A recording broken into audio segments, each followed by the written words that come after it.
Hey guys, welcome to Unbiased Rugby. My name's Donovan. My name's Gordon. Good day to you.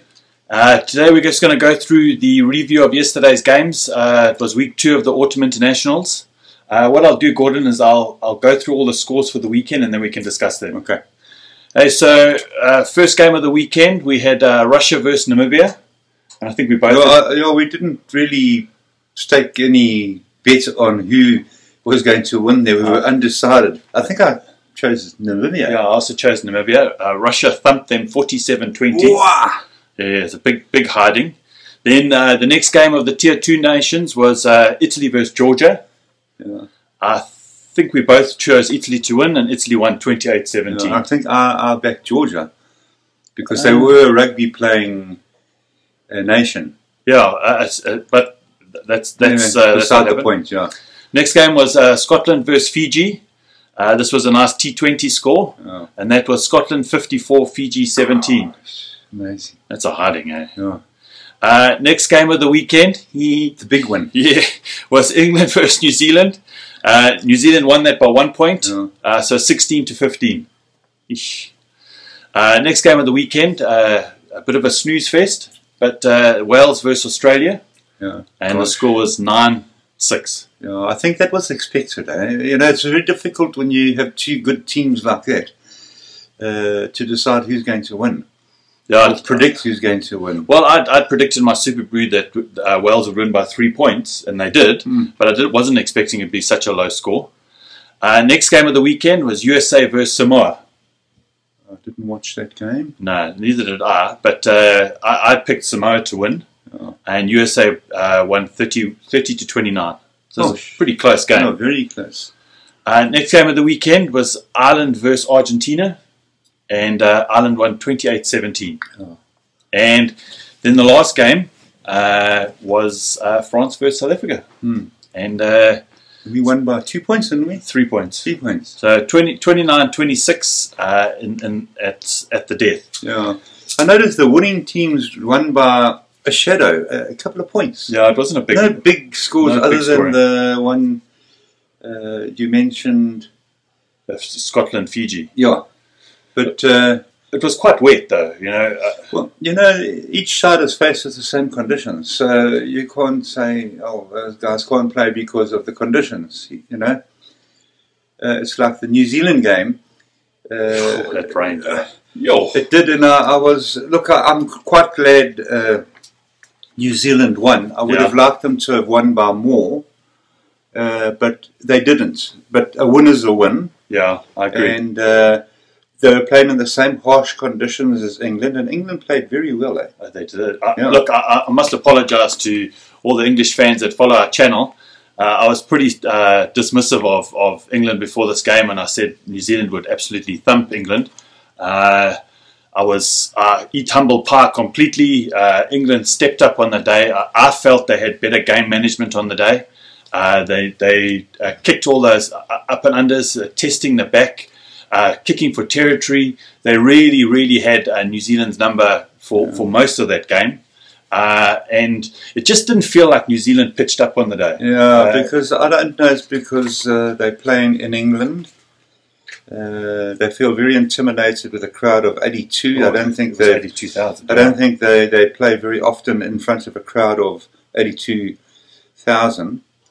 But, you know, I must congratulate England. I was opposed to England winning. I'm so glad the New Zealand All Blacks won. But with all due respect to England, that you played well. Yes, I agree. Look, it eventually came down to a call. You know, in the last... we don't want to mention how that call came about. Yeah, it's a TMO call. Happened to be a South African TMO. But I must admit, I like Maurice Jonker. I think he's been a very good TMO. So he wouldn't cheat. Yeah. No. But you could see it there. I mean, he was offsides. Yeah, you could actually see it. They played over and over. It was close, though. Let's be honest. Very close. And sometimes these marginal calls don't go your way. Like last week, we were told just to get over it because the marginal call didn't go our way. So England must get over it. Yeah, it's you know you can't look, I must admit, it was an exceptional try by Sam Underhill. I thought Sam Underhill, their number 7, played seriously well. Such a good talent that I've never seen him play before, and the way he played was just phenomenal. And Halfpenny's kicking wasn't 100%. That's a different game. Oh, Halfpenny's Welsh. Sorry, yeah. That's correct. Sorry about that. Well, we'll finish this one up, and then we'll go talk about the other games. The main player, I thought King Carl Tuikunufi would have done. Carl Tuikunufi would have done a lot better than up against Carl Sinclair. I've never rated Carl Sinclair as a prop, but I take back what I said or what I thought. I thought he propped really well as for the tight head. I think he really did very, very well. The one thing I did notice about the New Zealand is that the New Zealand bench brought a hell of a lot more than I think four replacements. Right? I think they replaced everyone with Matt Todd, with Offa Tuungafasi, and their bench brought a lot more impact than England's bench. It just seemed like England's game went down and New Zealand's game went up. But look, Gordon Barrett did a drop goal. The one thing I noticed, because I like Damien McKenzie. My wife, I think she wants to dump me for him, so she's going to trade me in for a younger model. So that's Damien McKenzie, and I found, because what they do is they bring on Moanga, comes to play 10. Boden Barrett goes to 15, and then McKenzie goes off. And I felt it was the wrong call. I would have rather have swapped Boden Barrett and Moanga straight and kept McKenzie on the park. He was really getting into the spaces, and there's just something not right when they do that changeover between the two. He's a slightly taller version of Faf de Klerk. Because he's in the play all the time. He's not afraid, and he's a light frame guy. Huh? He's not big at all. And they put pressure on him, and they were tackling him hard. And the guy just stands up and he just carries on going for it. But the my main player for New Zealand was probably Brodie Retallick. He's an exceptional footballer, and he caught. Oh jeez, those lineouts. He was stealing them like he was stealing candy from a baby. Tall, big boy. Eh? Hey, he's an absolutely amazing player. But that's it. That's the game done, and New Zealand win it by 1 point. I'm just dying to see the comments, to read them on the England-New Zealand game. A lot of people are saying that it was the wrong call. He wasn't offsides, but and if you're a New Zealander, even a South African, most South Africans are going, justice. So these things happen, and you should have won the game earlier in the game. Not to just rely on one call. So, but let's move on to the next big game of the weekend. Was Wales against Australia. Now that was a hard game to call, but it was a strange game. I don't think Australia played their game properly. No, and it was the only dry game of the day because Cardiff has got it's undercover. Yeah. Which I think Twickenham should go undercover because it just makes rugby so much nicer. But I just felt like it was a stop-start kind of game. Halfpenny was missing his kicks. He missed a kick straight in front of the post. Yeah, that was his first kick, I think. I think it was his second kick, but it was right in front of the post. Yeah. And it was just like straight across. And I watched Halfpenny play top 14 last year, and the guy's like a machine. If you put a ball there, boot over, he scores points. But congratulations to Wales for pulling out the victory. Yeah.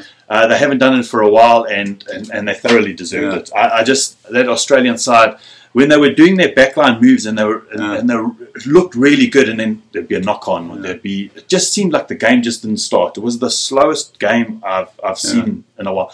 Sorry guys, I may be quite tired. I started watching rugby yesterday at 5 and I finished at 2 in the morning. So it was a long day of watching international rugby. Let's go on to the next game, Gordon. I know you didn't watch the Ireland-Argentina game. No. I'll just give a quick recap of it.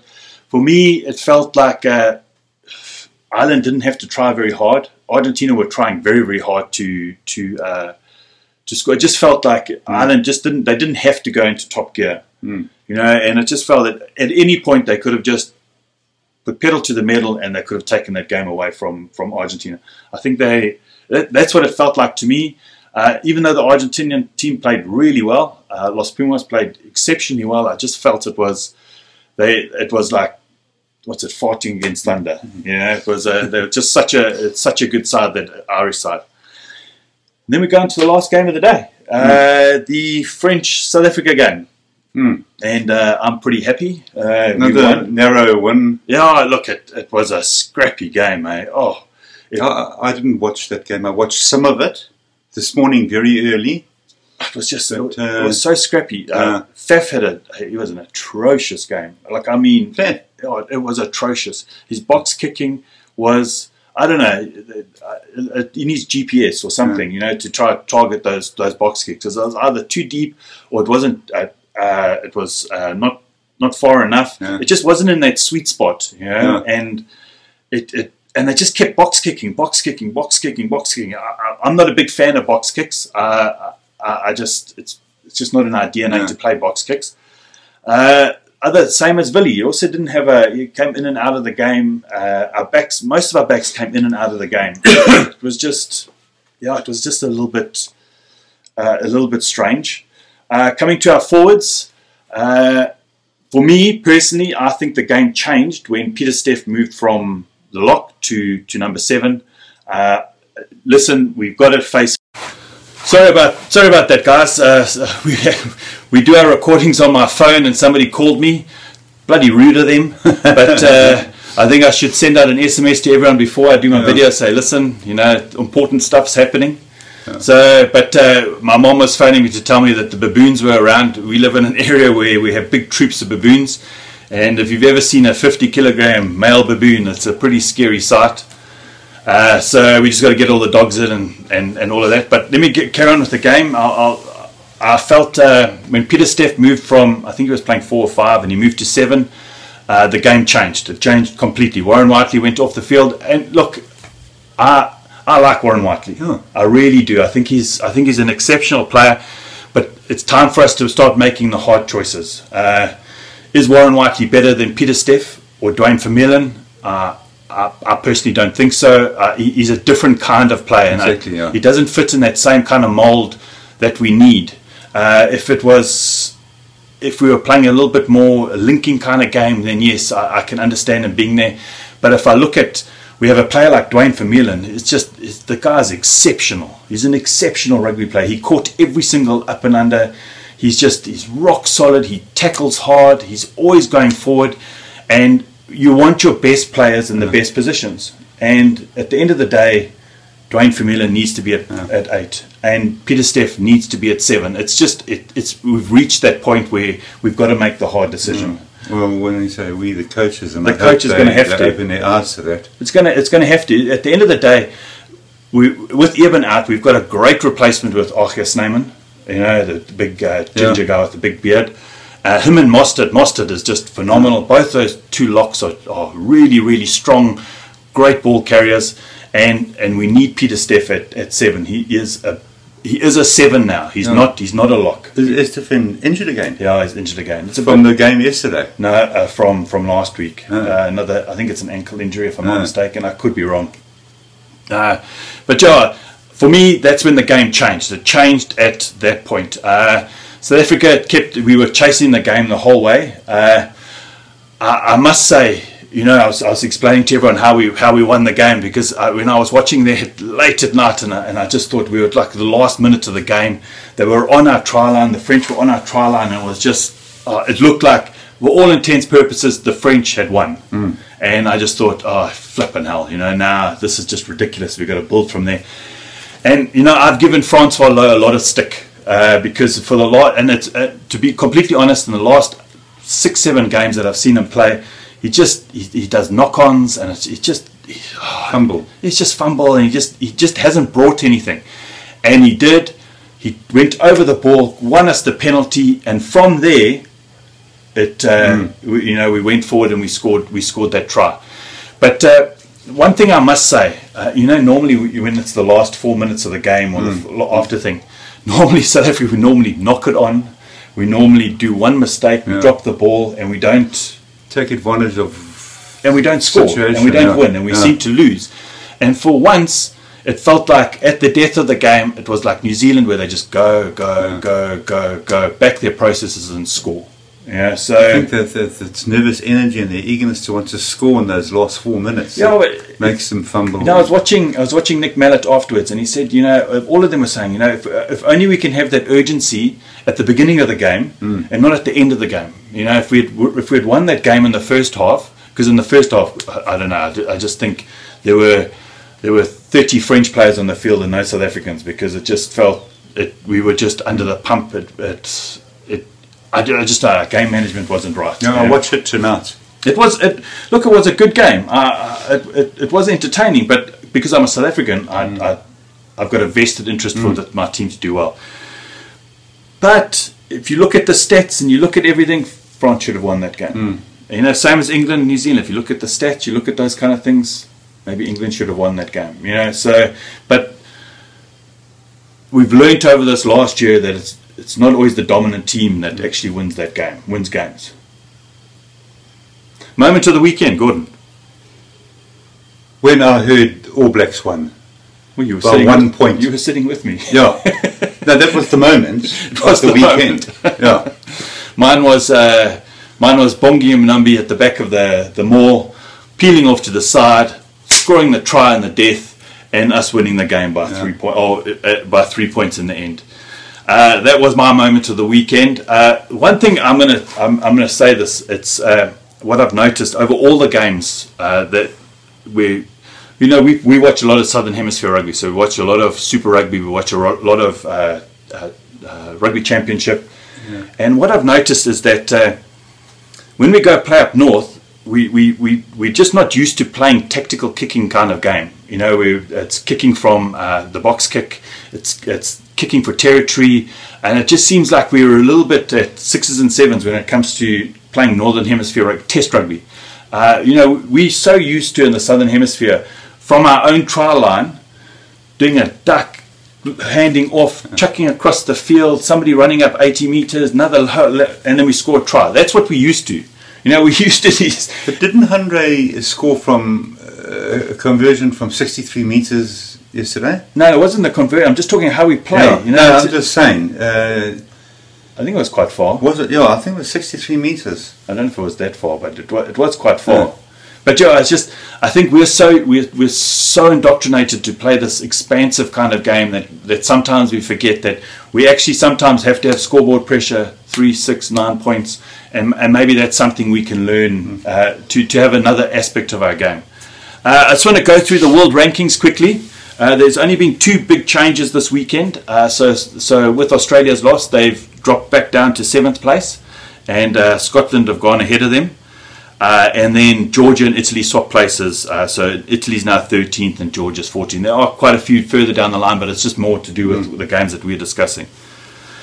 But listen, guys, it was a great weekend of rugby. Definitely. Yeah, everyone was there in the lounge. I had Gordon and Marilyn, myself and Joanne, and we were sitting there watching the TV. It was really, really nice. It was festive. You know, it was a good afternoon.